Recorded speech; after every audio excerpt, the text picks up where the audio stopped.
Talaga yun ang sinabi mo, Kap? Di ba nga, dapat sa'yo parusahan. Ikaw pa matapang. Kawawa naman pala yung mga kapitbahay mo. Ano? Salita ka.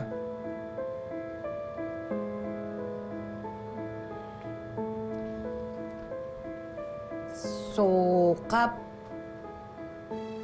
sa lagay na yan, dapat ba matakot na ako? Eh, kasi naman, hindi ko naman kasalanan kung busy akong magbenta ng ice candy, di ba? Tapos, kulang yung binibigay mo sa aking pera. Teka, kailan ba darating yung budget ng barangay? Diyos ko naman, gipit na ako eh. Parating na. Akong bahala sa'yo.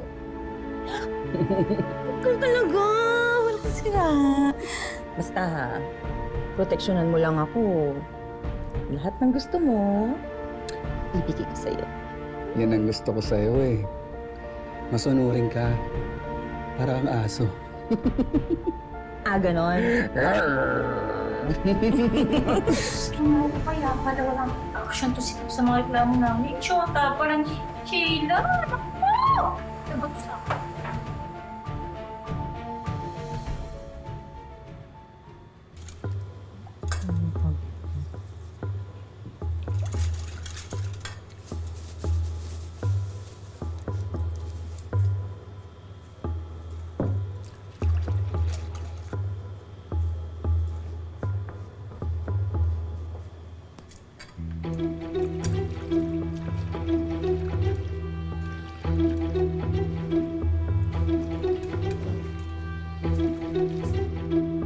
Oh, Doggy, bakit naman nandyan ka? Lalaro ka na naman dyan. Oh, bawal sa'yo tong chocolate. Ay, nakakalason to sa'yo. Sige ka. Hoy, anong ginagawa mo dito?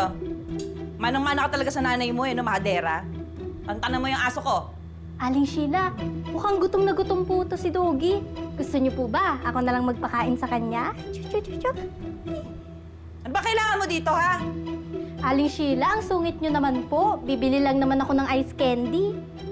Tut, Bili ka lang pala eh. Hindi mo sinabi agad. Ilan ba? 4 po. Ito nga po, oh, pambili ko. Oh, dito ka. Ilan mo yung aso ko. Oh, umayos ka na dito.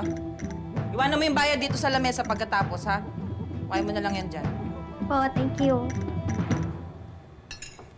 Kaya naman pala kahit hanggang ngayon, wala pa ring action si Cap Bernie dun sa reklamo natin eh. May relasyon naman pala sila ni Sheila. Aba, mali yun. Wala dapat kinikilingan ng isang public official. Naku, alam niyo ba, isa pa kayo doon. Kaya nga si Reyna-Reynahan dito si Sheila sa lugar natin kasi malakas yung kapit niya kay Cap.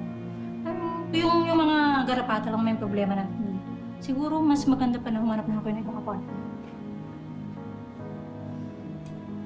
Gusto na namin dito eh. At saka, okay na rin kasi malapit sa school ni Sab, malapit sa trabaho ni Kennard. Alam mo, yung garapata, madali lang naman solusyonan yun. Basta aalagaan ni Sheila yung mga aso niya. Oh, anak. Ano yan? Parang masarap yan ha. Gusto ko rin yan. Saan mo nabili? Kila Aling Sheila po. Ito po, binilan ko din po kayo, Aling Marites. Sige nga. Anong flavor to? Cookies and cream? Buko po. Yan. Bakit may itim-itim? Garapata eh! Garapata? May garapata! Alam mo, hindi na tama to. Mahal, saan ka pupunta? Re-reklamo sa kinauukulan. Ilawa mo yung nasa bibig mo. Mahugas ka ng bibig mo ngayon. Bilisan mo! Sheila! Sheila! Hoy!